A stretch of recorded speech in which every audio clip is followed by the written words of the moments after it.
কোরআন মাজিদে বানু ইসরাইল নামে সূরাও আছে। আর পৃথিবীর একমাত্র জাতি যাদের ঘটনা আল্লাহ এত বিস্তারিত বর্ণনা করেছে কোরআনে। আর কোন জাতির ঘটনা আল্লাহ সুবহানাহু ওয়া তাআলা কোরআনে এত বিস্তারিত বর্ণনা করেননি।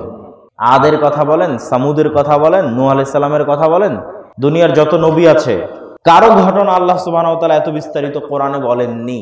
সবচেয়ে বেশি বলেছেন বানু ইসরাইলের ঘটনা। তো বানু ইসরাইল কারা? ভাই সুন্দর উত্তর দিয়েছে যে ইয়াকুব আলাইহিস সালাতু ওয়াস সালামের সন্তানেরা। ইয়াকুব আলাইহিস সালামের কয় সন্তান ছিল? ইউসুফ আলাইহিস সালাতু ওয়াস সালাম এবং তার কয় ভাই? 11 ভাই। তাহলে ইয়াকুব আলাইহিস সালামের কয় সন্তান? 12 সন্তান। ইয়াকুব আলাইহিস সালামের বাপের নাম কি? ইসহাক। ইসহাক আলাইহিস সালাতু ওয়াস সালামের বাপের নাম ইব্রাহিম। তাহলে ইউসুফ বিন ইয়াকুব বিন ইসহাক বিন ইব্রাহিম। ইব্রাহিম আলাইহিস সালামের কয় সন্তান? 2 সন্তান, একজন ইসহাক আর একজন ইসমাঈল আলাইহিস সালাতু ওয়াস সালাম। মাশাআল্লাহ। ইব্রাহিমের পর থেকে নিয়ে মুহাম্মদ সাল্লাল্লাহু আলাইহি সাল্লাম পর্যন্ত আর কোন নবী ইব্রাহিম আলাইহিস সালামের বংশের বাইরে আল্লাহ পাঠাননি। ইব্রাহিম আলাইহিস সালাতু ওয়াস সালামের প্রথম স্ত্রী সারাহ এবং সারার গর্ভে জন্মগ্রহণকারী ইসহাক, এদেরকে এই বংশকে আল্লাহ রেখে দিয়েছেন মসজিদ আকসার জন্য।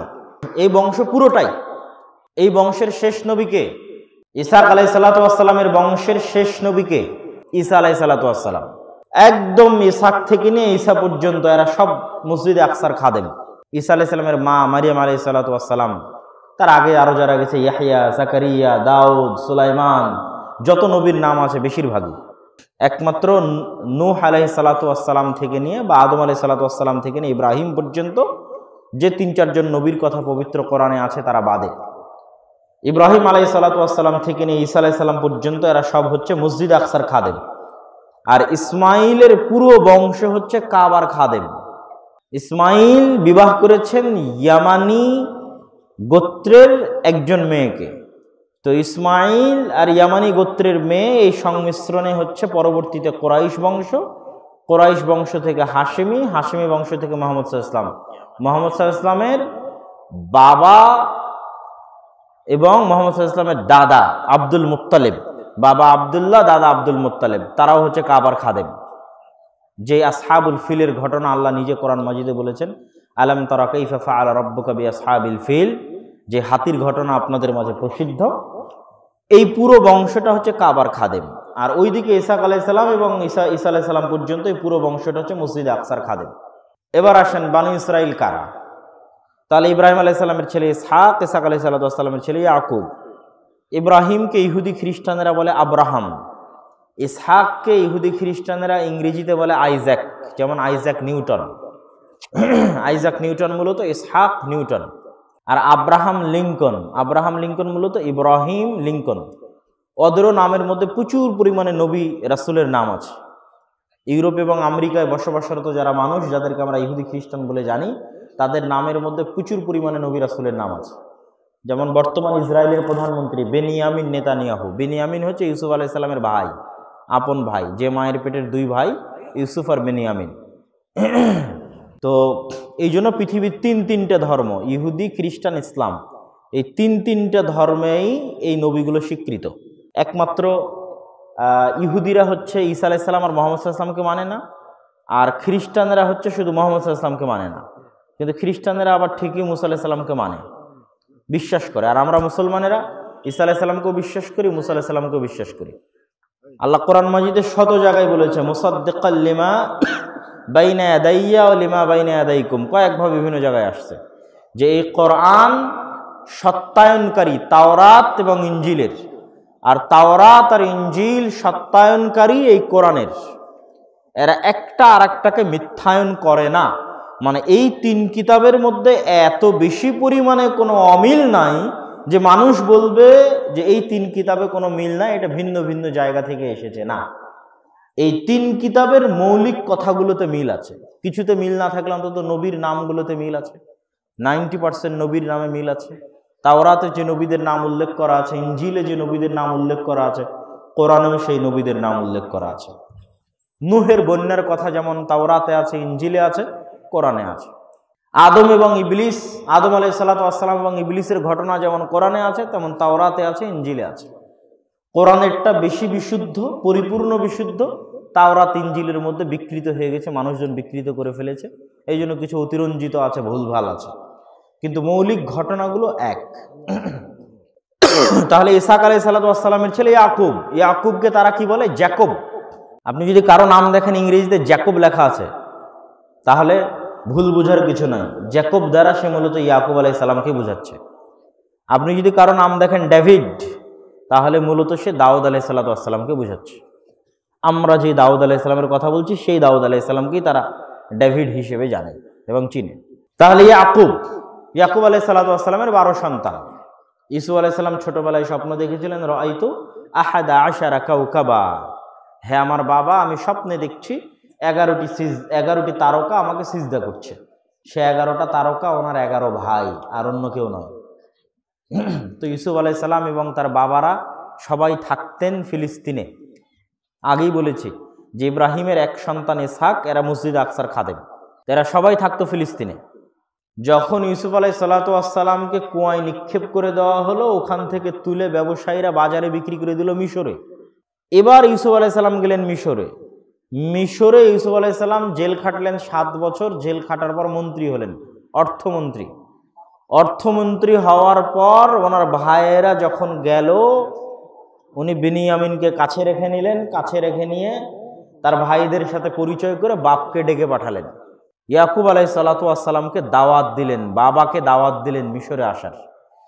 তাহলে ছেলে ইউসুফ মিশরে, বাবা ইয়াকুব ফিলিস্তিনে, দিয়ে ছেলে অর্থমন্ত্রী হয়ে বাবাকে দাওয়াত দিচ্ছে, বাবা মিশরে আসেন।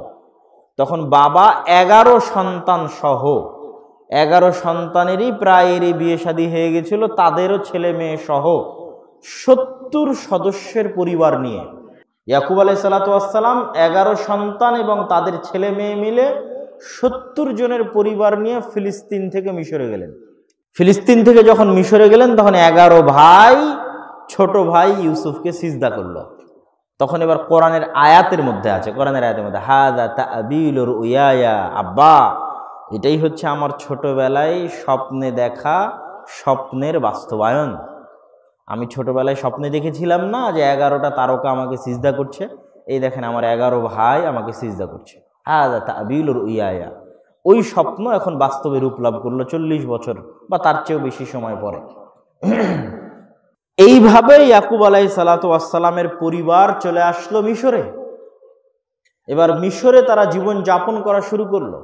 মন্ত্রিত্বের স্বাদে আছেন ইউসুফ আলাইহিস সালাম। তো মন্ত্রিত্ব ভালো জিনিস, শক্তিমত্তা থাকলে সমস্যা কম।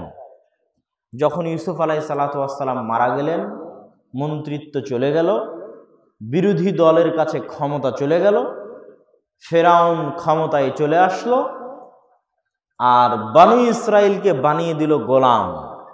ইউসুফ আলাইহিস সালামের মৃত্যুর পর বানু ইসরাইল গোলাম হয়ে গেল। বানু ইসরাইল এই গোলামির জীবনে থাকলো, ইতিহাস বলে 300 থেকে 400 বছর। বানু ইসরাইলকে ফেরাউনের এই গোলামি থেকে মুক্তি দেওয়ার জন্য আল্লাহ বানু ইসরাইলের মধ্যে নবী পাঠালেন, মুসা আলাইহিস সালাম। তাহলে ইউসুফ আর মুসার মধ্যে গ্যাপ 300-350 বছরের।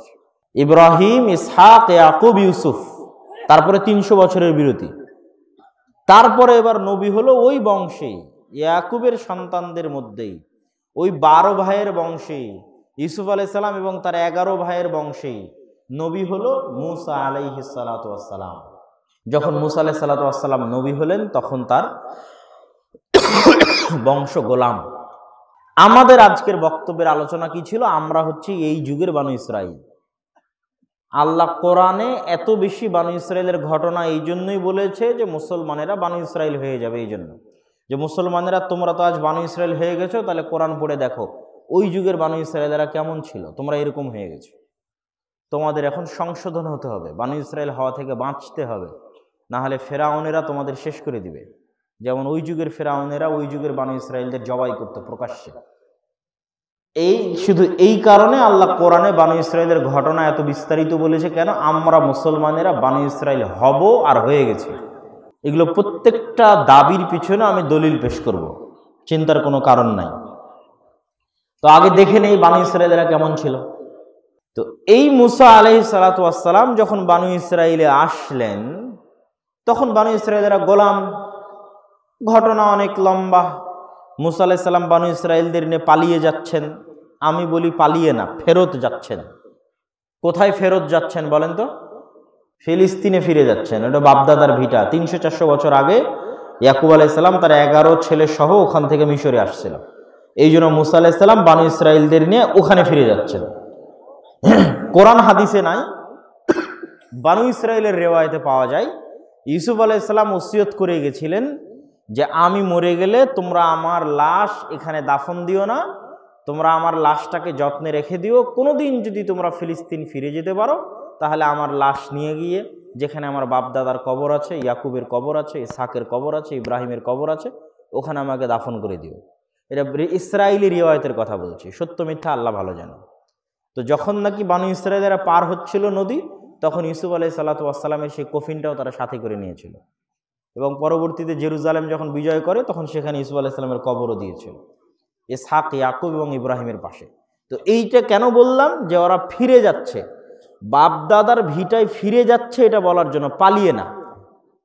এখন আপনি ম্যাপ খুলে দেখেন, লোহিত সাগর পার হওয়ার পর এইটা যদি মিশর হয়, মাঝখানের এই জায়গাটা যদি সমুদ্র হয়, আর এই পুরো টেবিলটা যদি আমরা ধরি জেরুজালেম, তাহলে মিশর থেকে লোহিত সাগর পার হয়ে জেরুজালেম ফিলিস্তিনে গেলে মধ্যেখানে বিশাল মরুভূমি পড়ে, বিশাল মরুভূমি।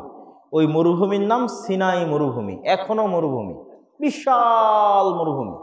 3-4টা দেশের মধ্যেই মরুভূমি আছে। মিশরের মধ্যে আছে, সিরিয়ার মধ্যে আছে, ফিলিস্তিনের মধ্যে আছে, লেবাননের মধ্যে আছে, জর্ডানের মধ্যে আছে, ইসরায়েলের মধ্যে আছে। এই 4-5টা দেশের মধ্যেই মরুভূমি আছে, বিশাল মরুভূমি। এই মরুভূমির মধ্যে তুর পাহাড়, যেই তুর পাহাড় আপনাদের সবার কাছে পরিচিত, সেই তুর পাহাড় হচ্ছে সিনাই মরুভূমির মধ্যে। তাহলে মুসা আলাইহিস সালাতু ওয়াস সালাম পার হয়ে গেলেন যে আয়াত দিয়ে আমি এখানে পড়েছি আমাদের বক্তব্যের মধ্যে, ওয়াইয নাজ্জায়নাকুম মিন আলি ফিরআউন, এই বানু ইসরাঈলেরা, তোমাদের চোখের সামনে ফেরাউনকে ডুবিয়ে দিয়েছিলাম, তোমরা নিজে চোখে দেখেছো ফেরাউনকে। যখন তোমরা নদী পার হয়ে গেছো আর ফেরাউন ডুবে গেছে, তোমরা নিজে চোখে দেখেছো। তারপরে তোমরা কি করেছো জানো? তারপরে আমি তোমাদের উপর তোমাদের নবীকে ওয়াইদ ওয়া'আদনা মূসা 40 লাইলা, তোমাদের নবী মুসা আলাইহিস সালামকে 40 দিন 40 রাতের জন্য তুর পাহাড়ে ডেকে নিয়েছিলাম। তুর পাহাড়ে 40 রাত ইবাদত করার পর তাওরাত দিয়েছিলাম তোমাদের নবীর উপর।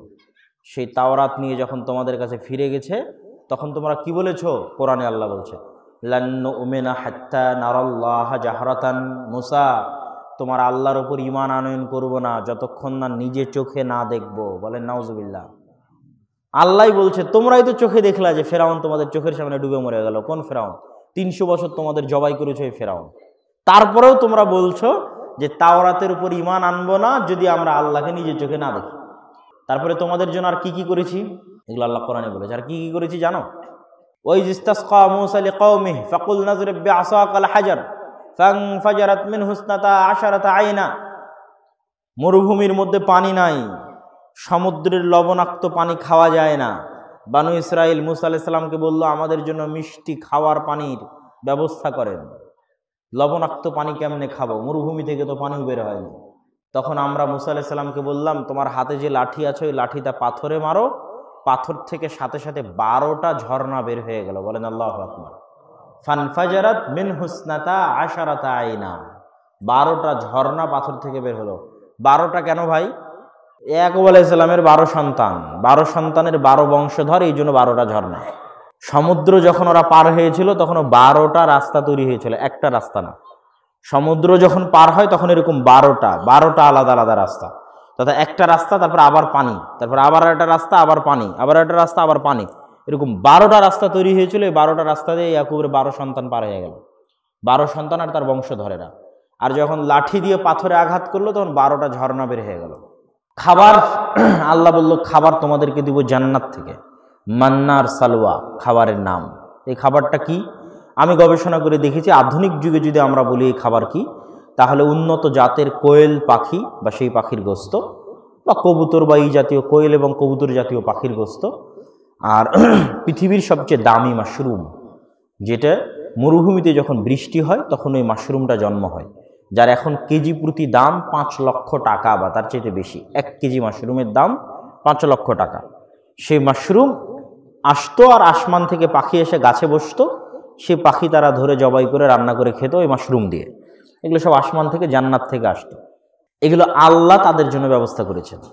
তো তারপরে তারা কি করলো, একটা ঘটনা গেল যে তাওরাত যখন আসলো বললো আল্লাহকে না দেখলে মানব না। তারপরে আর একটা কি করলো, মুসা আলাইহিস সালাম যখন তুর পাহাড়ে গেল এরা বাছুরের পূজা করা শুরু করলো, আল্লাহ কোরআনে বলছেন। তারপরে কি করলো, তারপরে এরা বলল যে লান নাসবিরা আলা তুআমিন ওয়াহিদ ফাদউ লানা রাব্বাক ইউমবিতু লানা। এই এক খাবার প্রত্যেক দিন আমাদের ভালো লাগে না, যতই জান্নাত থেকে আসুক দরকার নেই আমার এক খাবারের। মুসা তোমার আল্লাহকে বলো যেন এই মরুভূমির মধ্যেই, এই সিনাই মরুভূমির মধ্যেই আমাদের জন্য যেন আল্লাহ তৈরি করে দেয়, উৎপন্ন করে দেয় পেঁয়াজ রসুন আদা ডাল চাল যা আছে শাকসবজি সব যেন মরুভূমিতে উৎপন্ন করে দেয়। এরা হলো ওই নিমক হারাম জাতি, এরা কিন্তু সব নবীর সন্তান। আগেই বলেছি ইয়াকুব আলাইহিস সালামের 12 সন্তানের বংশধর। এদের অবস্থা দেখেন কি। আর এদের উপর আল্লাহ এই দয়াগুলো করেছে, সেগুলো আল্লাহ নিজে কোরআনে বলছে।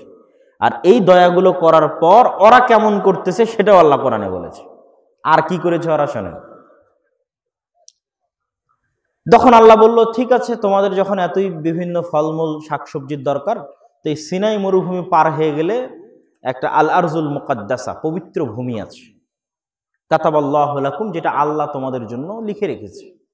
ওই পবিত্র ভূমিতে শক্তিশালী দেহের অধিকারী আমালেকা গোত্র বসবাস করে। তোমরা যুদ্ধ করে ওই পবিত্র ভূমিটা বিজয় করো। ওটা উর্বর ভূমি। মরুভূমির পরে বাংলাদেশ, বাংলাদেশ উর্বর, যা লাগাবেন তাই হবে। ফিলিস্তিনের মাটিতে, জেরুজালেমের মাটিতে প্রায় জিনিসই খুব সুন্দরভাবে উৎপন্ন হয়। জাইতুন সবচেয়ে ভালো উৎপন্ন হয়। তো এই মরুভূমি পার হলে একটা পবিত্র ভূমি আছে, যুদ্ধ করে বিজয় করো, যা মনে চায় আবাদ করো। তখন তারা কি বলল, মনে রাখতে হবে এরা নবীর সন্তান। তখন তারা বলল ইযহাব আনতা ওয়া রাব্বুকা ফাকাতিলা, মুসা তুমি আর তোমার আল্লাহ গিয়ে যুদ্ধ করো। যুদ্ধ যেদিন শেষ হয়ে যাবে, বিজয় অর্জন করবা তুমি আর তোমার আল্লাহ মিলে, সেই দিন আমাদেরকে ডাকবা, তখন আমরা আসবো। আমরা যুদ্ধ করতে পারবো না, বলেন নাউজুবিল্লাহ। তখন আল্লাহ তাদের উপর আযাব নাজিল করলো 40 বছরের। তারা 40 সানা ইয়াতিহুনা ফিল আরজ, ওই মরুভূমির মধ্যে পাগলের মতো ঘুরতে থাকবে 40 বছর এই সিনাই মরুভূমির মধ্যে। এই 40 বছরের আযাবের মধ্যে মুসা আলাইহিস সালাম মারা গেলেন। মুসা আলাইহিস সালাম মারা যাওয়ার পর নতুন নবী হলেন ইউশা বিন নুন। ইউশা বিন নুন হচ্ছে মুসা আলাইহিস সালামের সাথে যখন খিজির আলাইহিস সালামকে দেখতে গেছিলেন, তখন যে সফর সঙ্গী ছিল, যার ব্যাগ থেকে ভাজা মাছ বের হয়ে জিন্দা হয়ে চলে গেছিল সমুদ্রে, তার নাম ইউশা বিন নুন। সেই ইউশা বিন নুন হলেন নতুন নবী। নতুন নবী হওয়ার পর তারা তওবা ইস্তেগফার করে বলল আমরা যুদ্ধ করব, দেশ বিজয় করব, ফিলিস্তিন বিজয় করব। ঠিক আছে, ভালো কথা, যুদ্ধ করো। যুদ্ধ করতে করতে এটা তাদের উপর আল্লাহর আর একটা বড় নেয়ামত, এটা বলার জন্য বলতেছি। এই নেয়ামতের পরে আবার কেমন নিমক হারামি করবে সেটাও দেখেন। যুদ্ধ করতে করতে শনিবারের দিন বিকেলবেলা এখন যুদ্ধ জয়লাভ হবে, মানে জেরুজালেম, ফিলিস্তিন, বাইতুল মুকাদ্দাস, মসজিদ আকসা বিজয় হবে। তো শুক্রবারের দিন বিকেলবেলা। তো শুক্রবার সন্ধ্যা হলেই শনিবার শুরু হবে। আর শনিবার হচ্ছে ইহুদিদের পবিত্র দিন, আল্লাহর আদেশ অনুযায়ী। আল্লাহ আদেশ করেছে তাদেরকে শনিবারের দিন ইবাদত করার জন্য, আর আল্লাহ আমাদেরকে আদেশ করেছে শুক্রবারের দিন ইবাদত করার জন্য। তো শনিবারের দিন যুদ্ধ নিষিদ্ধ। তো যেমনি শুক্রবারের সূর্য ডুবে যাবে, যুদ্ধ ইহুদি ধর্ম অনুযায়ী নিষিদ্ধ, বন্ধ, যুদ্ধ করা যাবে না। আর যুদ্ধের যখন একটা গতি থাকে, ওই গতিতে জিতে নিতে পারলে জয়, আর ওই গতি একবার থেমে গেলে পরের দিন আর জয় নাও হতে পারে। তো ইউশা বিন নুন চিন্তায় পড়ে গেলেন যে আজকে এই গতির মধ্যে যদি যুদ্ধ থামিয়ে দিই, কাল যদি আবার জিততে না পারি, পরশু দিন যদি আবার জিততে না পারি। তখন ইউশা বিন নুন আল্লাহর কাছে দোয়া করলেন, বুখারীর ঘটনা, মুসনাদে আহমদের ঘটনা, যে হে আল্লাহ এই সূর্যকে আমাদের জন্য থামিয়ে দিন। আমাদের নবী মুহাম্মদ সাল্লাল্লাহু আলাইহি ওয়াসাল্লাম বলছেন যে আল্লাহ পৃথিবীতে একবারই সূর্যকে থামিয়ে দিয়েছিলেন, বানু ইসরাইলের জন্য আর ইউশা বিন নুনের জন্য, যেন তারা জেরুজালেম বিজয় করতে পারে। তো কোনো মুফাসসির বলেছে কয়েক দিন সূর্য আটকে ছিল, কোনো মুফাসসির বলেছে কয়েক ঘন্টা সূর্য আটকে ছিল। এই জন্যই বলা হয় যে শুক্রবারের দিন একটা সময় আছে যে সময় দোয়া কবুল হবে। তো আলেম ওলামারা দুই মতে বিভক্ত হয়ে গেছে। একদল আলেম বলেছে যে ইমাম আজান দেওয়ার পর থেকে নিয়ে খুতবা পার হয়ে একদম ইমাম মেম্বার থেকে নামার আগ পর্যন্ত এই সময় দোয়া কবুল হবে। আর আরেক দল আলেম ওলামা বলেছে না, জুমার দিন বিকেলবেলা দোয়া কবুল হবে, কেননা জুমার দিন বিকেলবেলা ইউশা বিন নুন আল্লাহর কাছে দোয়া করেছিল আল্লাহ সূর্য থামিয়ে দেন। কত বড় দোয়া কবুল হয়ে গেছে, সূর্য আল্লাহ থামিয়ে দিয়েছেন বানু ইসরাইলের জন্য, নাও যুদ্ধ করে বিজয় করো। সূর্য থামে গেল, সময় আটকে গেল, কেননা সময় চলে সূর্যের সাথে। পৃথিবীতে আর কোনোদিন সময় আটকে যায়নি। সময় আটকে গেল, সূর্য আর ডুবে না, যুদ্ধ শেষ করে যুদ্ধ বিজয় অর্জন হলো। আল্লাহ এবার নিমক হারামি দেখেন, এত বড় দয়ার পরে নিমক হারামি আল্লাহ বললেন, আদেশ দিলেন, কোরআনের মধ্যে আল্লাহ বলছেন, এগুলো সব কথা কোরআনের মধ্যে আল্লাহ বলছেন যে এই তোমাদেরকে এত বড় দয়া রহমত দিয়ে যুদ্ধ জয় করার সুযোগ দিলাম, এবার শহরে যখন ঢুকবা মাথা থাকবে নিচু আর মুখে থাকবে হিত্তাতুন নাগফির লাকুম। হিত্তাতুন মানে আস্তাগফিরুল্লাহ, হিত্তাতুন নাগফির লাকুম, মাথা নিচু করে জেরুজালেমে ঢুকিও আর মুখে জিকির করিও আস্তাগফিরুল্লাহ আস্তাগফিরুল্লাহ বলে, হিত্তাতুন বলে, তাহলে আমি আল্লাহ তোমাদেরকে ক্ষমা করে দিব। এরা কত নিমক হারাম জাতি। এরা যখন ঢুকলো তখন পিছন আগে দিল, পিছন আগে দিয়ে মাথা উঁচু রেখে শহরে ঢুকলো আর মুখে হিত্তাতুনের জায়গায় বলল হিনতাতুন। হিনতাতুন মানে গমের দানা, আস্তাগফিরুল্লাহ আর বলল না।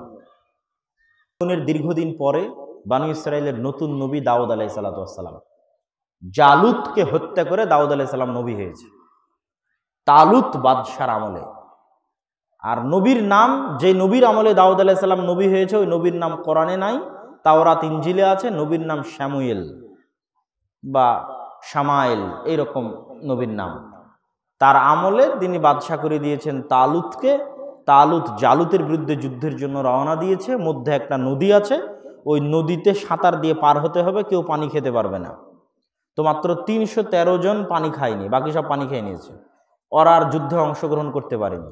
তো যে 313 জন পানি খায়নি, না খায় সাঁতার দিয়ে পার হয়ে গেছে, পিপাসা ধরে রেখেছে, এই 313 জনের একজন দাউদ আলাইহিস সালাম, যিনি নিজে হাতে জালুতকে হত্যা করেছে। দাউদ আলাইহিস সালাম যখন বাদশাহ হলেন, নবী হলেন, তার কণ্ঠের সুর ছিল অনেক নরম মধুর। তাকে আল্লাহ কিতাব দিয়েছিল জাবুর। এই কিতাবের তেলাওয়াত শোনার জন্য পশু পাখি মাছ সব চলে আসতো, জীব জন্তু জানোয়ার সব। তো মাছেরা যখন এই তেলাওয়াত শোনার জন্য আসতো, এই বানু ইসরায়েলেরা এই মাছগুলোকে ধরে নিত। তখন আল্লাহ বলল, এই তোমরা শনিবারের দিন মাছ ধরিও না। এই মাছগুলো যখন তেলাওয়াত শুনে চলে যাবে, তখন তোমরা রবিবারের দিন মাছ ধরিও, শনিবারের দিন মাছ ধরা বন্ধ। এই বানু ইসরায়েলেরা তখন কি করলো, এরা শনিবারের দিন মাছ ধরলো না ঠিকই, শনিবারের দিন যে মাছগুলো আসতো নদীর ধারে, এগুলোকে বানা দিয়ে, বেড়া দিয়ে, ঠিক আছে, জাল দিয়ে ঘিরে রেখে দিত। যে শনিবার পার হয়ে গেলে এবার যখন রবিবার আসতো, তখন রবিবারের দিন এরা মাছগুলোকে ধরত। তখন আল্লাহ এদের এক দলকে শুকুর আর বানরে পরিণত করে দিয়েছিলেন। উম্মতে মুহাম্মাদিরও একদল মানুষ শুকুর আর বানরে পরিণত হবে। শুকুর বানর কেন? মানুষের ডিএনএর সাথে শুকুর আর বানরের ডিএনএ সবচেয়ে বেশি মিলে। তো বিজ্ঞানীরা বুঝেছে উল্টা। বিজ্ঞানীরা মনে করেছে এই 2 ডিএনএ মিল আছে, তাই মনে হয় আমরা বানর থেকে এসেছি। না, 2 ডিএনএ মিল আছে মানে মানুষ একদিন বানর হয়ে যাবে, যেটা আল্লাহর নবী হাদিসে বলেছে। মানুষ থাকা অবস্থায় আর দ্বিতীয় কোনো প্রাণীতে রূপান্তর হতে চাইলে মানুষের হরমোনের মধ্যে কিছু পরিবর্তন আনলেই মানুষ বানর হয়ে যেতে পারে অথবা শুকুর হয়ে যেতে পারে। এই জন্য অতি সহজেই মানুষকে বানর বানিয়ে দেওয়া সম্ভব, মানুষকে শুকুর বানিয়ে দেওয়া সম্ভব। কিন্তু মানুষ বানর থেকে এসেছে, এটা ভুয়া। বরং মানুষ বানর হয়ে যাবে আল্লাহর আযাবে, আল্লাহর গজবে, যেমন বানু ইসরায়েলরা হয়ে গেছিল। তাহলে এতগুলো বর্ণনা দিলাম আপনাদেরকে বানু ইসরায়েলের। এবার উত্তর, আমরা কেমনে বানু ইসরায়েল হয়ে গেছি। এই বানু ইসরায়েলেরা যেমন শঠতা করত, মুনাফিকি করত, প্রত্যেক ধাপে ধাপে নবীর সাথে, আজকের মুসলমানদের কাছে সব আছে। মসজিদে গেলে নামাজি পাবেন, মুসল্লি পাবেন, মাদ্রাসায় গেলে ইমাম পাবেন, হুজুর পাবেন, সালাত, সিয়াম, হজ, জাকাত সবই আছে। এখানেও আপনারা যতজন উপস্থিত, আমার ধারণা আমি সহ, আপনারা সহ সকলের মধ্যে সালাতও আছে, সিয়ামও আছে, হজও আছে, যাকাতও আছে। কোন জিনিসটা নাই? যেই জিনিসটা বানু ইসরাইল হারিয়ে ফেলেছিল, সেই জিনিসটা হচ্ছে সততা, আমানতদারিতা, ন্যায় পরায়ণতা। সততা হারিয়ে ফেলেছিল, মিথ্যা বলতো, মিথ্যা, মুনাফিক, 24 ঘন্টা মিথ্যা। মুখে বলে একটা, করে একটা, বলে একটা, করে একটা, মুনাফিক, মিথ্যুক। আমানতদারিতা নাই, সততা নাই, ন্যায় পরায়ণতা নাই। আজকে আপনি মাদ্রাসায় যান, মাদ্রাসাতে সব আছে, সব ছাত্ররা নামাজ পড়তেছে, রোজা রাখতেছে, ঠিক আছে, কি নাই? সততা নাই, আমানতদারিতা নাই, ন্যায় পরায়ণতা নাই। হুজুরও মিথ্যুক, ছাত্রও মিথ্যুক, সব 24 ঘন্টা মিথ্যা বলে। মসজিদে যান, মসজিদের নামাজ হচ্ছে, সবই হচ্ছে, মসজিদে কি নাই? মসজিদের ক্যাশিয়ার বলেন, ইমাম বলেন, কারো আমানত নাই, আমানতদারিতা নাই, সত্যবাদিতা নাই। আর একটা কি নাই? ন্যায় পরায়ণতা নাই। ন্যায় পরায়ণতা আবার কি? মুসলমানেরা বুঝেই না। আজকের মুসলমানেরা যে বানু ইসরাইল হয়ে গেছে, তার সবচেয়ে বড় প্রমাণ হচ্ছে মুসলমানেরা জানেই না ন্যায় পরায়ণতা কি, বুঝেই না ন্যায় পরায়ণতা কি। ওমর রাদিয়াল্লাহু তাআলা আনহু ন্যায় পরায়ণতার মাপকাঠিতে চুল পরিমাণ যেন 19-20 না হয়, যে ন্যায় পরায়ণতা যেন 100% ঠিক থাকে। খালি এই জন্য, শুধু এই জন্য মদিনা থেকে জেরুজালেম মসজিদ আকসার রাস্তা 1500 কিলোমিটার, ঢাকা থেকে দিল্লি। তো ঢাকা থেকে দিল্লি অর্ধেক রাস্তা ওমর রাদিয়াল্লাহু তাআলা আনহু পায়ে হেঁটে গেছে। ওই অর্ধেক রাস্তায় ওর গোলামকে উটের পিঠে বসিয়ে রেখেছে, যে তুই বসে থাক উটের উপর, আমি টানবো। কেন? যেন ন্যায় পরায়ণতার মাপকাঠিতে চুল পরিমাণ ওমরের শাসন এদিক ওদিক না হয়। আমরা মুসলমানেরা নামাজি আছি, সিয়াম পালনকারী আছি, রোজাদার আছি, সালাত আদায়কারী আছি, কিন্তু কেউ ন্যায় পরায়ণ না, কেউ না, আমি নিজেও না। ন্যায় পরায়ণতার মাপকাঠিতে আমরা ব্যর্থ। ন্যায়পরায়ণতা কি জিনিস? আল্লাহ সুবহানাহু ওয়া তাআলা কোরআন মাজিদে বলছেন, ইন্নাল্লাহা ইয়া'মুরুকুম বিল আদলি ওয়াল ইহসান। এ মুসলমানেরা, তোমাদেরকে আল্লাহ আদেশ দিচ্ছে, ন্যায় পরায়ণতার আদেশ দিচ্ছে। আল্লাহ সুবহানাহু ওয়া তাআলা নিজে সত্যবাদী, নিজে আমানতদার, নিজে ন্যায় পরায়ণ। ইন্নী হাররামতু যুলমা আলাইয়া, আমি অত্যাচার করাকে, অন্যায় করাকে আমার উপর হারাম করে নিয়েছি। আল্লাহ সুবহানাহু ওয়া তাআলা কোরআন মাজিদে বহু জায়গায় আদেশ দিয়ে থেকেছেন মানুষকে, লা ইয়াজরিমান্নাকুম, তোমাদেরকে যেন উৎসাহী না করে, শানআন কওমিন আলা আল্লা তা'দিলু, কোনো দলকে তোমরা ভালোবাসো না, কোনো মানুষকে তোমরা ভালোবাসো না, কোনো গ্রুপকে তোমরা ভালোবাসো না, কোনো জামাতকে, কোনো বংশকে, কোনো গোত্রকে ভালোবাসো না। এই ভালো না বাসাটা যেন তোমাদেরকে উস্কিয়ে না দেয়, আলা আল্লাহ তা'দিলু, যে তোমরা অন্যায় করবে, ন্যায় পরায়ণতা ধরে রাখতে পারবে না, এটা যেন না হয়। ই'দিলু, ন্যায় পরায়ণতা বাস্তবায়ন করো। কেন? ন্যায় পরায়ণতা আকরাবু লিত-তাকওয়া, তাকওয়ার সবচেয়ে নিকটবর্তী। ইন্নাল্লাহা ইউহিব্বুল মুকসিতিন, যারা পৃথিবীতে ন্যায় পরায়ণতা প্রতিষ্ঠা করে আল্লাহ তাদেরকে ভালোবাসেন। আল্লাহ সুবহানাহু ওয়া তাআলা নিজে ন্যায় পরায়ণ, আর তিনি ন্যায় পরায়ণতা প্রতিষ্ঠাকারীকে ভালোবাসেন। আর আমরা মুসলমানেরা সবাই জালেম, নামাজি কিন্তু জালেম, রোজাদার কিন্তু জালেম, হাজি কিন্তু জালেম। যেমন দু একটা করে উদাহরণ নেন। এরকম কত হাজি আছে যারা হজ করতে গেছে পরিপূর্ণ মিথ্যা বলে ইনকাম করা টাকায়, আছে না নাই? এরকম কত হাজি আছে যারা হজ করতে গেছে সম্পূর্ণ অন্যায়ভাবে অন্যের টাকা মেরে, সুদের মাধ্যমে, ঘুষের মাধ্যমে জোর করে অন্যের টাকা অন্যায়ভাবে মেরে দিয়ে ওই টাকা দিয়ে হজ করতে গেছে, আছে না নাই? তাহলে এরা বানু ইসরাইল নয়?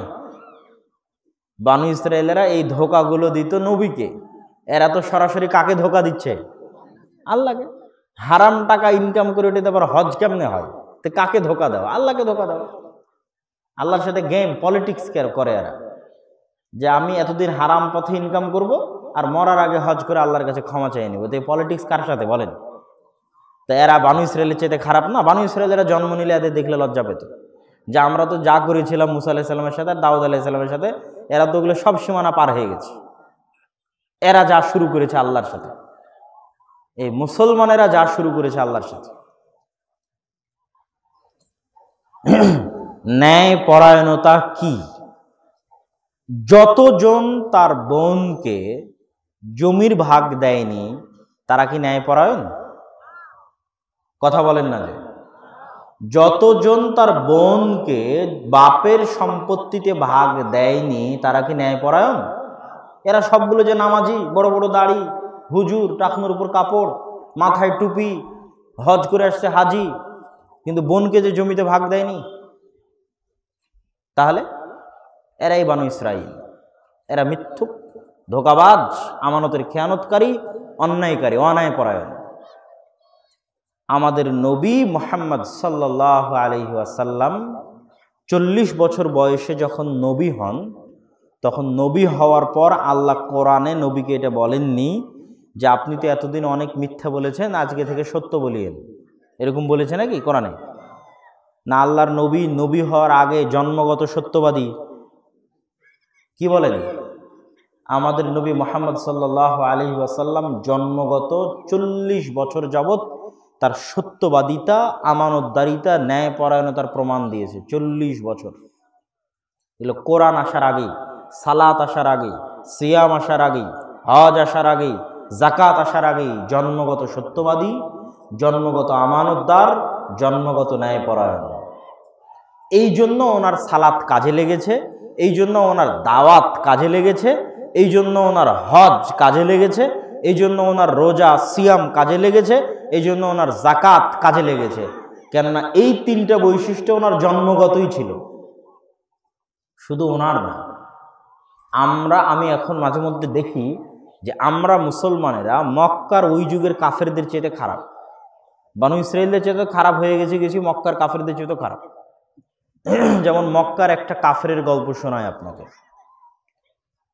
আবু সুফিয়ান রাদিয়াল্লাহু তাআলা আনহু, যিনি বিদায় হজ্জের সময় মুসলমান হয়েছেন, তাহলে মক্কা বিজয়ের সময় মুসলমান হয়েছেন।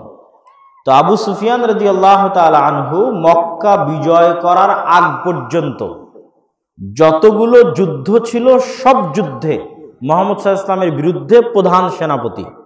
বদরের যুদ্ধে প্রধান সেনাপতি ছিল আবু জাহাল আর তার সহকারী সেনাপতি ছিল আবু সুফিয়ান। উহুদের যুদ্ধে প্রধান সেনাপতি আবু সুফিয়ান। খন্দকের যুদ্ধে প্রধান সেনাপতি আবু সুফিয়ান। খন্দকে সারা আরবের সব গোত্রকে আবু সুফিয়ান জমা করেছিল, প্রায় 10,000-এর মতো। 1 মাস মদিনাকে ঘিরে রেখেছিল, যে মদিনাকে আজ মাটির সাথে মিশিয়ে দিয়ে চলে যাব। তো আবু সুফিয়ানের জীবনের সবচেয়ে বড় লক্ষ্য মুহাম্মদ সাল্লাল্লাহু আলাইহি ওয়াসাল্লামকে হত্যা করা। আবু সুফিয়ানের জীবনের সবচেয়ে বড় লক্ষ্য মদিনাকে মাটির সাথে মিশিয়ে দেওয়া। আবু সুফিয়ানের জীবনের সবচেয়ে বড় লক্ষ্য ইসলামকে সমূলে ধ্বংস করা। এই আবু সুফিয়ানকে বাদশাহ হেরাক্লিয়াস জেরুজালেমের মাটিতে এক ব্যবসায়িক সফরে, আগের যুগ থেকেই মক্কার কুরাইশরা ব্যবসা করত সিরিয়ার সাথে, লিইলাফি কুরাইশ ইলাফিহিম রিহলাতাশ শিতা ওয়াস সাইফ, শীতের কালে আর গ্রীষ্মকালে এরা ব্যবসার সফর করত, আল্লাহ কোরআনে বলছে। তো সিরিয়ার মধ্যেই জেরুজালেম, ফিলিস্তিন। তো এক ব্যবসায়িক সফরে আবু সুফিয়ান রাদিয়াল্লাহু তাআলা আনহুকে, যখন তিনি কাফের মুশরিকদের সর্দার, যখন তার জীবনের লক্ষ্য মুহাম্মদ সাল্লাল্লাহু আলাইহি ওয়াসাল্লামকে হত্যা করা, যখন তার জীবনের লক্ষ্য ইসলামকে ধ্বংস করা, যখন তার জীবনের লক্ষ্য মদিনাকে মাটির সাথে মিশিয়ে দেওয়া, সেই আবু সুফিয়ানকে জেরুজালেমের মাটিতে বাদশাহ হিরাক্লিয়াস জিজ্ঞেস করছে মুহাম্মদ সাল্লাল্লাহু আলাইহি ওয়াসাল্লাম সম্পর্কে, বলো মুহাম্মদ সম্পর্কে কি জানো? তখন তার ফেসবুক নাই যে তাৎক্ষণিক কেউ বের করে দিবে যে মিথ্যা বলল, বা ভিডিও করে নেবে মিথ্যা বলল, কিচ্ছু নাই। অডিও রেকর্ডার নাই, ভিডিও নাই, কিচ্ছু নাই। এমনি একটা মানুষকে আমি 1000 কিলোমিটার দূরে জিজ্ঞেস করছি মুহাম্মদ সাল্লাল্লাহু আলাইহি ওয়াসাল্লাম সম্পর্কে তুমি কি জানো? কোন মানুষকে? যার জীবনের সবচেয়ে বড় শত্রু মুহাম্মদ সাল্লাল্লাহু আলাইহি ওয়াসাল্লাম। তো বুখারীর হাদিসে ওহীর অধ্যায়ে আবু সুফিয়ান রাদিয়াল্লাহু তাআলা আনহু বলছে যে আমার যদি লজ্জা না করতো মিথ্যা বলতে, তা আমি মুহাম্মদ সাল্লাল্লাহু আলাইহি ওয়াসাল্লামের নামে মিথ্যা বলতাম, কিন্তু আমার লজ্জা করে মিথ্যা বলতে, এই জন্য আমি একটা বাক্য মুহাম্মদ সাল্লাল্লাহু আলাইহি ওয়াসাল্লামের নামে মিথ্যা বলতে পারিনি। কি বুঝলেন? আর এখন আপনার এলাকার একটা বিএনপির নেতাকে এক আওয়ামী লীগের নেতার বিরুদ্ধে বলতে বলেন, আর এক আওয়ামী লীগের নেতাকে আর এক বিএনপির নেতার বিরুদ্ধে বলতে বলেন, যে যার দলের বিরুদ্ধে যত বেশি মিথ্যা বলতে পারবে তত তাড়াতাড়ি পদ পাবে। ফের আবার নামাজি, আবার মুসলমান, আবার রোজাদার, এরাই তো বানু ইসরাইল এই যুগের, সবাই তো মিথ্যুক। আলেম মিথ্যুক, হুজুর মিথ্যুক, ইমাম মিথ্যুক, জনগণ মিথ্যুক, সবাই মিথ্যুক। আর মানুষ কত, মুসলমান কত মিথ্যা কথা বলতে পারে। আমি কখন থেকে এই টার্মটা ব্যবহার করছি যে মুসলমানেরা বানু ইসরাইল হয়ে গেছে, যখন দেখলাম ইংল্যান্ডে মুসলমানেরা মিথ্যা কথা বলছে ইংল্যান্ডের সরকারের কাছে 2টা টাকা বেশি পাওয়ার জন্য। 90% মুসলমান মিথ্যা বলে ইংল্যান্ডের সরকারের কাছে 2টা টাকা বেশি নিবে, তাই ওটাকে বলে বেনিফিট। তখন আমি আশ্চর্য হলাম যে এরা মুসলমান, নামাজ পড়ছে, মসজিদে যাচ্ছে, কিন্তু এরা একটা ইহুদি খ্রিস্টানের কাছে টাকা নিবে তাই মিথ্যা বলছে, বেশি করে টাকা নিবে তাই, 2 টাকা বেশি পাবে তাই মিথ্যা বলছে। অথচ আবু সুফিয়ান কাফের মুশরিক, তাও মিথ্যা বলেনি। তাহলে তো এরাই বানু ইসরাইল। এই জন্য তো আল্লাহ কোরআনে বানু ইসরাইলের ঘটনা উল্লেখ করেছে যে এরা একদিন বানু ইসরাইলের মতো হয়ে যাবে, এদের মতো মুনাফিক হয়ে যাবে, এদের মতো ধোঁকাবাজ হয়ে যাবে। আমার কোনোদিন বাংলাদেশে ভোটের সময় থাকার সুযোগ হয়নি, বেশিরভাগ বিদেশি পড়াশোনা, বিদেশেই থাকা, এই জন্য এবার দেশে ছিলাম।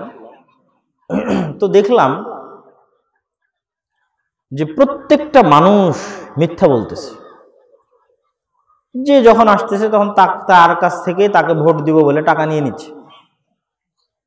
বিশেষ করে রূপগঞ্জে, আমি যেখানে ছিলাম রূপগঞ্জের কথা বলছি আর কি, যে টাকা নিয়ে নিচ্ছে, যে 1000 টাকা 500 টাকা, যে কালকে ওকে ভোট দিতে যাবে, সবার কাছে টাকা নিয়েছে। দেখা যায় ভোট দেওয়ার বেলা ভোটিয়ার দিতে যায়নি, কিন্তু টাকা ঠিকই নিয়েছে। আর এরকম বড় বড় পাতি নেতা আছে যারা হয়তো তার চেয়ে বড় নেতাকে বলেছে যে এত টাকা দেন, এতগুলো ভোট আনিয়ে দেব। ওইও হয়তো আর বসকে মিথ্যা বলতে আছে, অনেক ভোট হবে, অনেক ভোট হবে। যখন ভোট আর পড়েনি তখন বলছে আর 2 নম্বরই করেছে, নেতাকে বুঝাচ্ছে। এরা সবই তো মুসলমান, সবই এরা নামাজ পড়তে যাচ্ছে, রোজা করছে, আবার হজও করতে যাচ্ছে। তাহলে এরা 24 ঘন্টা মিথ্যা বলছে কেমনে, কিভাবে? তখন আমার যেটা ব্রেনে আসলো যে মুসলমানরা ইসলামকে জানতেই শিখেনি, বুঝতেই শিখেনি। এরা মনে করে নিয়েছে ইসলাম মানে বাহ্যিক কিছু ইবাদত, যেটা দিয়ে আমরা আল্লাহকে ধোঁকা দিব, মানুষকে ধোঁকা দিব। আল্লাহর সাথে পলিটিক্স করব, মানুষের সাথে পলিটিক্স করব। মুখে আমার বাহ্যিকভাবে দাড়ি থাকবে, টাকনোর উপরে আমার বাহ্যিকভাবে কাপড় থাকবে, আর আমি মাঝে মধ্যে মসজিদে যাব, জুমার দিন মসজিদে যাব, মাঝে মধ্যে ঈদের সালাতে যাব, মাঝে মধ্যে দিনের জীবনের শেষে হজ করে নিয়ে আসবো। মানুষকে দেখাবো আমি কত ভালো, আল্লাহকেও দেখাবো আমি কত ভালো। আর ভিতরে ভিতরে মিথ্যুক, ধোঁকাবাজ, আমানতের খেয়ানতকারী, অন্যায়পরায়ণ, অন্যায়কারী, জালেম। তখন আমি বুঝলাম যে মুসলমানেরা জানেই না ইসলাম কাকে বলে। ইসলাম কি? ইসলাম মানে সালাত বা সিয়াম, হজ বা জাকাতের বাহ্যিক ইবাদত পরে, ইসলাম মানে সততা আগে, ইসলাম মানে ন্যায়পরায়ণতা আগে, ইসলাম মানে আমানতদারিতা আগে। সালাতের গুনাহ আল্লাহ সুবহানাহু ওয়া তাআলা ক্ষমা করে দিবেন যদি মানুষ আল্লাহর কাছে ক্ষমা চায়, কিন্তু আর একজনের জমি অন্যায়ভাবে নিয়ে নিলে, আরেকজনের টাকা অন্যায়ভাবে নিয়ে নিলে, সে যতদিন ক্ষমা না করবে ততদিন আল্লাহ ক্ষমা করবেন না। এটা হচ্ছে ন্যায়পরায়ণতা। এত কঠিন ন্যায়পরায়ণতা হচ্ছে, এত কঠিন। আমরা প্রত্যেকেই জালেম। কিভাবে? হয় আমার বউয়ের উপর জালেম, স্ত্রীর উপর জালেম, না হলে আমার স্ত্রী আমার উপর জালেম। মানে যার যেমন হক তেমন হক না দিতে পারাই তো জুলুম, অত্যাচার, জালেম। সবাই নামাজি কিন্তু জালেম, নিজের বউকে ঠিক মতো হক দেয় না, নিজের মাকে ঠিক মতো হক দেয় না, নিজের বাপকে ঠিক মতো হক দেয় না, জালেম। অনেক বড় নামাজি, অনেক বড় হাজি, অনেক বড় রোজাদার। তাহলে আমরা জালেম। হয় আমার বউয়ের উপর জালেম, স্ত্রীর উপর জালেম, না হয় আমার মায়ের উপর জালেম, না হয় আমার বাপের উপর জালেম, না হয় আমার পাড়া প্রতিবেশীর উপর জালেম, না হয় আমার আপন ভাইয়ের উপরে জালেম। আমরা জীবনের প্রত্যেক পদক্ষেপে মানুষের সাথে জুলুম করতেছি। সমস্যা নেই। সম্মানিত উপস্থিতি, তো আমি আপনাদেরকে এতক্ষণ যাবৎ শোনালাম যে আজকের যুগের মুসলমানেরা এই যুগের বানু ইসরাইল। তো যেহেতু এরা এই যুগের বানু ইসরাইল হয়ে গেছে, তো এই যুগের ফেরাউনেরা এদেরকে জবাই করবে না? কথা মনে আমার বুঝতে পারেননি? ফেরাউনেরা জবাই করবে না করবে না? করবে। তো আজকের যুগের যারা ফেরাউন, তারা ফিলিস্তিনে দেখাচ্ছে গোটা দুনিয়ার মানুষের সামনে, বিবিসি, CNN, আল জাজিরা, গোটা দুনিয়ার মানুষের সামনে, লক্ষ কোটি টিভি ক্যামেরার সামনে এখন পর্যন্ত 30,000-এর কাছাকাছি মুসলমানকে চোখের সামনে হত্যা করেছে। দুনিয়ার সব মানুষ দেখতেছে। আর এখন আধুনিক যুগ হওয়াতে আরো বেশি দেখতেছে। এরকম ইনস্টাগ্রামে অসংখ্য হাজারো ভিডিও আছে যে কোনো ছেলে দেখাচ্ছে যে 7 দিন আগে সে তার বোনের সাথে ভিডিও দিত ইনস্টাগ্রামে, আর আজকে দেখাচ্ছে এই দেখো আমার বোনের লাশ, এ দেখো আমার বোনের কবর, আমার বোন মরে গেছে। 10 দিন পরে ওর বাপের সাথে ভিডিও দেখাচ্ছে, তার 10 দিন পর দেখাচ্ছে এই দেখো আমার বাপ মরে গেল, এই দেখো আমার বাপের কবর। এই গোটা দুনিয়ার মানুষ দেখতেছে, গোটা দুনিয়ার চোখের সামনে হত্যা করা হচ্ছে, জবাই করা হচ্ছে। তো এটা তো ওটাই যেটা আল্লাহ কোরআনে বলছে, ইযাববিহুনা আবনাকুম ওয়া ইস্তাহিয়ুনা নিসাকুম। জানো বানু ইসরাইল, ফেরাউন কে ছিল? ফেরাউন তোমাদের ছেলে সন্তানদের তোমাদের চোখের সামনে জবাই করত। তো আমি বলবো এই যে এই যুগের বানু ইসরাইলেরা, মানে মুসলমানেরা, তোমরা হচ্ছে এই যুগের বানু ইসরাইল, আমরা হচ্ছে এই যুগের বানু ইসরাইল। দেখো তোমাদের ছেলে মেয়েদেরকে চোখের সামনে জবাই করা হচ্ছে, এটা হচ্ছে তোমাদের দাম। কেন? তোমরা স্বভাবে চরিত্রে বানু ইসরাইল হয়ে গেছো। এবার আমরা আমাদের পরবর্তী 2টা প্রশ্নের উত্তর দিব। এক, যেই বানু ইসরাইলদের কথা আমি বলতেছি, সেই বানু ইসরাইলেরা নবীর সন্তান হওয়ার পরেও কেন এত নিমক হারাম, শঠতা, ধোঁকাবাজ, মিথ্যুক হয়ে গেছিল, মুনাফিক হয়ে গেছিল? 2, আজকের যুগের মুসলমানেরা যে বানু ইসরাইল এবং মুসলমানেরা যে একদিন বানু ইসরাইল হবে, এর দলিল কি? তাহলে আমরা আগের উত্তরে চলে যাই যে বানু ইসরাইলেরা নবীর সন্তান হওয়ার পর ওই যে 12টা রাস্তা, 12টা ঝর্ণা ধারা, তো ইয়াকুব আলাইহিস সালামের 12 সন্তান, তারাই আবার এত বড় মিথ্যা বলতেছে, এত বড় ধোঁকা দিচ্ছে নবীদেরকে, এত বড় বড় উল্টাপাল্টা কথা বলতেছে। কেন? নবীর সন্তানেরা কেন এমন হয়ে গেল? ঠিক তেমনি আমরা মুসলমানেরা কেন এমন হয়ে গেলাম যে ওমর রাদিয়াল্লাহু তাআলা ন্যায়পরায়ণতা ঠিক রাখার জন্য ঢাকা থেকে দিল্লি যাওয়ার মতো দূরত্বের পথের অর্ধেক পথ পায়ে হাঁটে আর কাজের লোককে উটের পিঠে বসিয়ে রাখে? সেই মুসলমানেরা আমরা এত অন্যায়কারী, জালেম কেমনে হয়ে গেলাম? যে আবু সুফিয়ান কাফের অবস্থায় পর্যন্ত মুহাম্মদ সাল্লাল্লাহু আলাইহি ওয়াসাল্লামের বিরুদ্ধে মিথ্যা বলেনি, যে আবু সুফিয়ান মক্কা বিজয়ের সময় ইসলাম গ্রহণ করে, আমরা আবার সেই মুসলমানেরা 24 ঘন্টা কেন মিথ্যা বলছি? সবাই মিথ্যা বলছে। ব্যবসা মিথ্যা দিয়ে, কাজ মিথ্যা দিয়ে, চাকরি মিথ্যা দিয়ে, 24 ঘন্টা মিথ্যা। তাহলে ওই বানু ইসরাইলেরা ইউসুফ আলাইহিস সালাম আর তার ভাই ইয়াকুব আলাইহিস সালামের ছেলে মেয়ে, ইসাক আলাইহিস সালামের ছেলে মেয়ে, ইব্রাহিম আলাইহিস সালামের ছেলে মেয়ে, তারা কেমনে এরকম হয়ে গেল? ঠিক মুসলমানেরা কেন এরকম হয়ে গেল? দুটো মিলবে। তো ইয়াকুব আলাইহিস সালামের ছেলে মেয়েরা কেন এমন হয়ে গেল? আমার গবেষণায় আমি বুঝেছি, যতটুকু সেটা বলি। আমার গবেষণায় আমি বুঝেছি, গোলামি মানুষের স্বভাবজাত চরিত্রকে নষ্ট করে দেয়। মানুষ জন্ম নেয় ফিতরাতের উপর, স্বাভাবিক আত্মমর্যাদা, আত্মসম্মানের উপর, স্বাধীন হিসেবে জন্ম নেয়। কিন্তু গোলামি মানুষের ওই স্বাভাবিক জন্মগত চরিত্রকে ধ্বংস করে দেয়। কেননা গোলামিতে আত্মমর্যাদা বিক্রি হয়ে যায়, গোলামিতে আত্মসম্মান বিক্রি হয়ে যায়। সামান্য 2টা টাকার জন্য, 2টা অধিকারের জন্য মানুষ তখন নিচু হয়, হীন হয়, ছোট হয় গোলামিতে।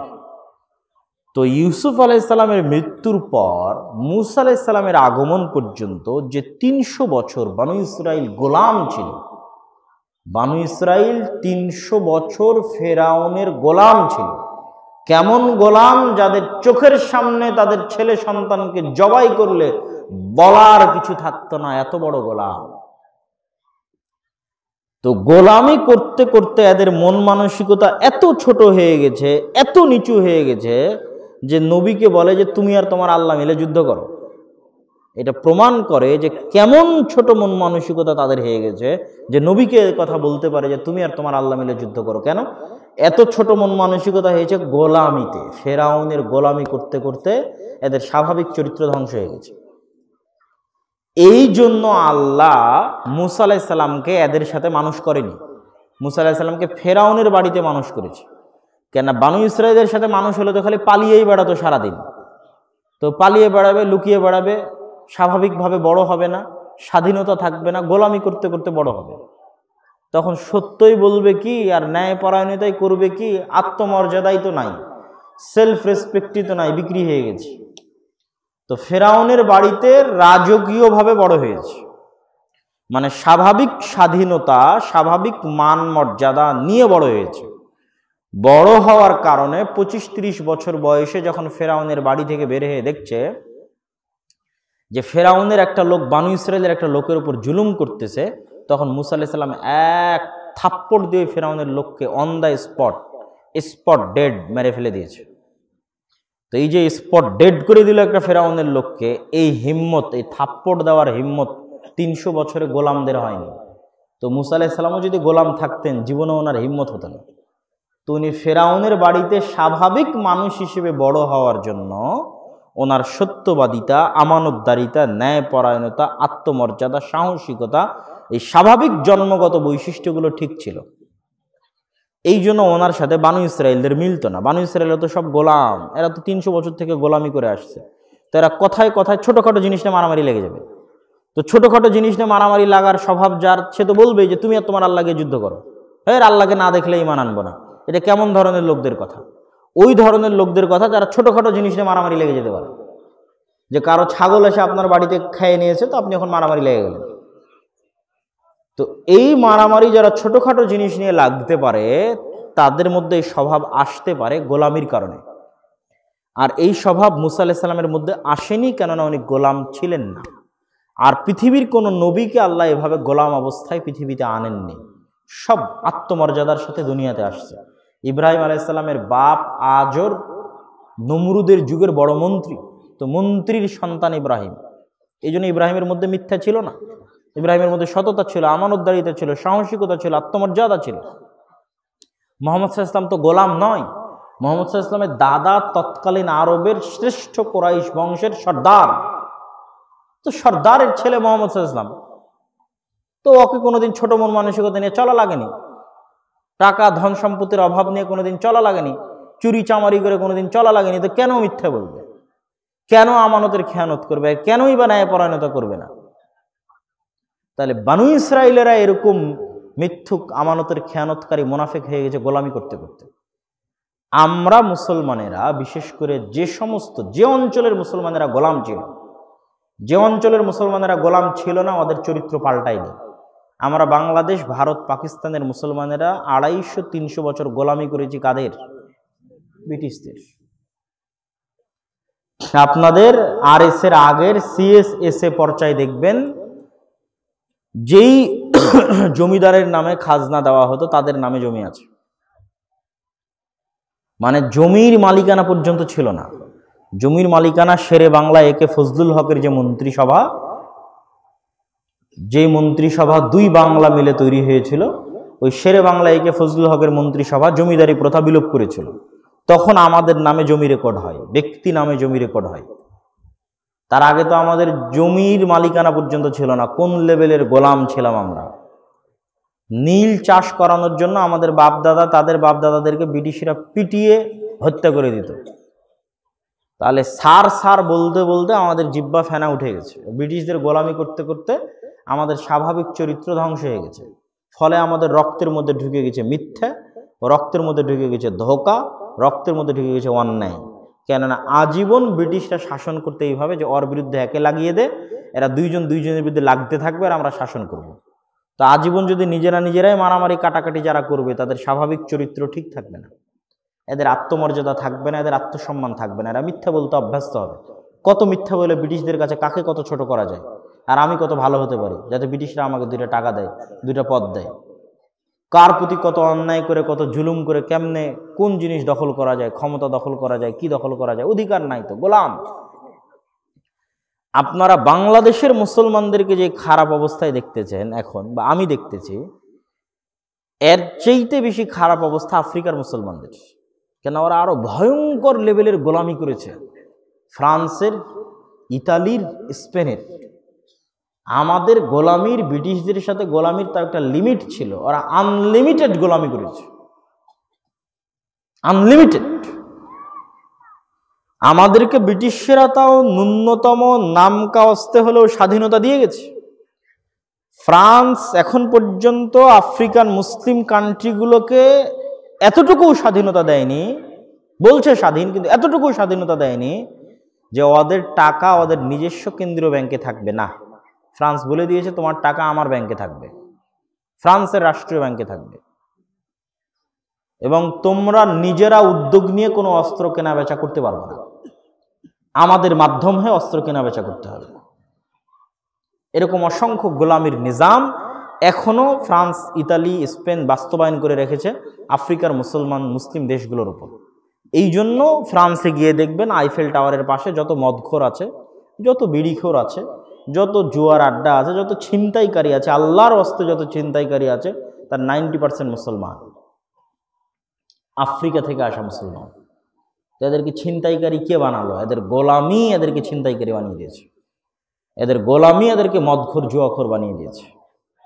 আপনি ইন্ডিয়াতে যান, আমি যখন গেছিলাম তখনকার কথা বলছি, যে ইন্ডিয়ার কোনো জেলায় যদি বেশিরভাগ মুসলমান থাকে তাহলে, বা 50-50 মুসলমান থাকে, তাহলে ওই জেলার যত চুরির মামলা আছে, যত ডাকাতির মামলা আছে, যত মদ জুয়ার মামলা আছে, তার 70% মামলা থাকবে মুসলমানদের নামে, আর 20-30% মামলা থাকবে হিন্দুদের নামে। কেন? হিন্দুরা মেইন স্ট্রিমে আছে, এরা পড়ালেখা করছে, শিক্ষিত হচ্ছে, সরকারি চাকরি পাচ্ছে, আর এরা মুসলমানেরা গোলাম, এদের পড়ালেখার সুযোগ নাই, সরকারি চাকরির সুযোগ নেই, এরা আজীবন লেবারি করে, মিথ্যা বলে, ধোকাবাজি করে, জুয়া মদ খায় এদের জীবন পার। তাহলে গোলামি এইভাবে মানুষের স্বভাবকে ধ্বংস করে দেয়, গোলামি এইভাবে মানুষের চরিত্রকে ধ্বংস করে দেয়। তাহলে বানু ইসরায়েলরা নবীর সন্তান হওয়ার পরও এত নিমক হারাম হয়ে গেছিল কেন? গোলামির কারণে এদের স্বাভাবিক চরিত্র ধ্বংস হয়ে গেছিল। আমরা মুসলমানেরা এরকম হয়ে গেছি কেন? গোলামির কারণে আমাদের স্বাভাবিক চরিত্র ধ্বংস হয়ে গেছে। আমি যে বললাম এখনো কিছু মুসলমান আছে যারা স্বাভাবিক চরিত্রের উপর আছে, আপনি যান আফগানিস্তানে, যান আফগানিস্তানের পাঠানদের কাছে যান, এরকমও ঘটনা, সত্য ঘটনা আছে, যে আমাদের বাংলাদেশের মুসলমানেরা বা বাঙালিরা লোক দেখানোর জন্য, ভাই আসেন আমার বাড়িতে দুইটা খেয়ে যান, ভাই আসেন দুইটা খেয়ে যান, পাঠানেরা এরকম লোক দেখানো কথা বলা জানে না। আপনি যদি কোনো পাঠানের সাথে কথা বলেন আর বলেন ঠিক আছে ভাই আসবো একদিন আপনার বাড়িতে খাবো, আচ্ছা কালকে আসবো, খাবো ইনশাল্লাহ দুপুরে, স্বাভাবিক, এমনি গল্পে গল্পে বলে দিলেন কাল দুপুরে আসবো, কিন্তু দুপুরবেলা আসলেন না খাওয়ার জন্য, তাহলে এই রাগে পাঠান আপনাকে গুলি করে হত্যা করে দিবে, যে তুই বললি কথা রাখলি না কেন।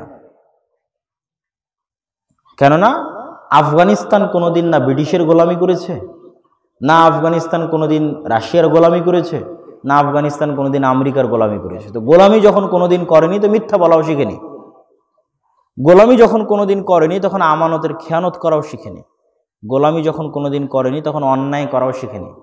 ন্যায়পরায়ণতা, আমানতদারিতা আর সত্যবাদিতার মাপকাঠিতে অটল, অনড়, পাহাড়ের মতো অনড়, জান যাবে যাবে সত্য বলবে, আর কথা দিলে, ওয়াদা দিলে রক্ষা করবে। কেননা ওরা ওদের জন্মগত মুসলমানিত্বের উপর বাকি আছে, কোনোদিন গোলামি করেনি। এরকম পৃথিবীর যে প্রান্তের মুসলমানেরা কোনোদিন গোলামি করেনি, ওদের স্বাভাবিক চরিত্র বাকি আছে। সম্মানিত উপস্থিতি,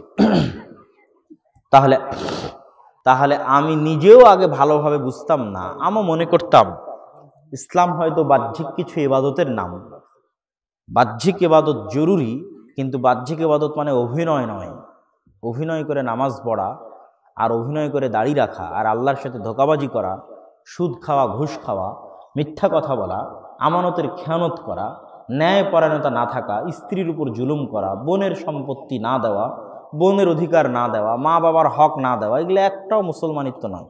এদের নামাজ, রোজা, হজ, জাকাত কিছুই কিয়ামতের মাঠে কাজে লাগবে না, যতদিন না যাদের উপর এরা জুলুম করেছে এরা এদেরকে ক্ষমা না করবে। এবং আমাদের মুসলমানদের গোলামিও শেষ হবে না। মুসলমানদের আগে এই জিনিসটা ঠিক করতে হবে, সত্য বলতে পারতে হবে। জীবন চলে যাবে, 24 কোনোদিন মরা পর্যন্ত মিথ্যা বলবো না, সত্য বলতে হবে। ন্যায় পরায়ণতার মাপকাঠি ঠিক রাখতে হবে। স্ত্রী, আত্মীয় স্বজন, ভাই বোন, পাড়া প্রতিবেশী যাই হোক তার প্রতি অন্যায় করব না। ঊর্ধ্বতন কর্তৃপক্ষকে ফাঁকি দিব না মিথ্যা বলে। অধস্তন কর্মকর্তা কর্মচারীর উপর অন্যায় করব না। যার যতটুকু হক ততটুকু দিয়ে দিব। ন্যায় পরায়ণতা জীবন গেলেও বজায় রাখবো। ন্যায় পরায়ণতা, সততা, আমানতদারিতা। কেন? এটা আমার নবীর জন্মগত বৈশিষ্ট্য। আরে জন্মই হয়েছে এটার উপর। তারপরে 40 বছর পরে নামাজ রোজা হজ জাকাত এসেছে। ভাই 40 বছর পর্যন্ত উনি সত্যবাদী, আমানতদার, ন্যায় পরায়ণ। 40 বছর পর নামাজ রোজা হজ জাকাত।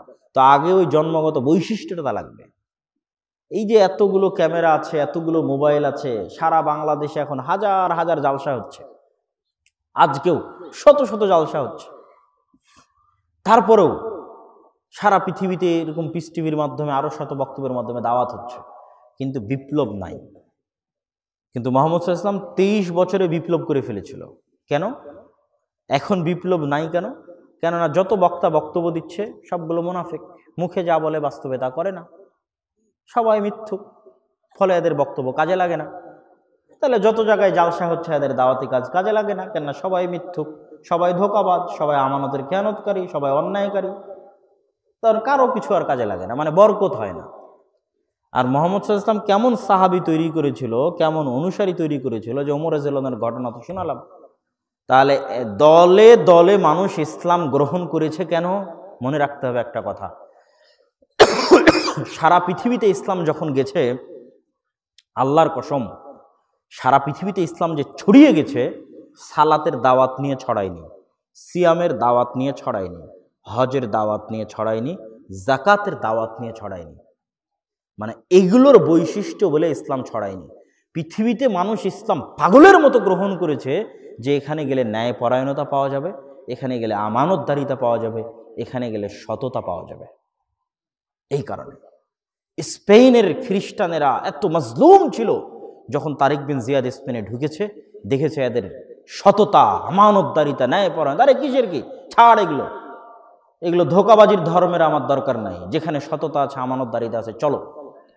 আজ আমরা বাঙালিরা মুসলমান হয়েছি কেন সেটাও জানেন। হিন্দুদের মধ্যে যে 4টা শ্রেণী ছিল, ব্রাহ্মণ, শূদ্র, ক্ষত্রিয়, ঠিক আছে, দাস, এই 4টা শ্রেণীর মধ্যে আমরা ব্রাহ্মণ ছিলাম না। তো ব্রাহ্মণেরা বাকি অধীনস্থদের উপর জুলুম করত।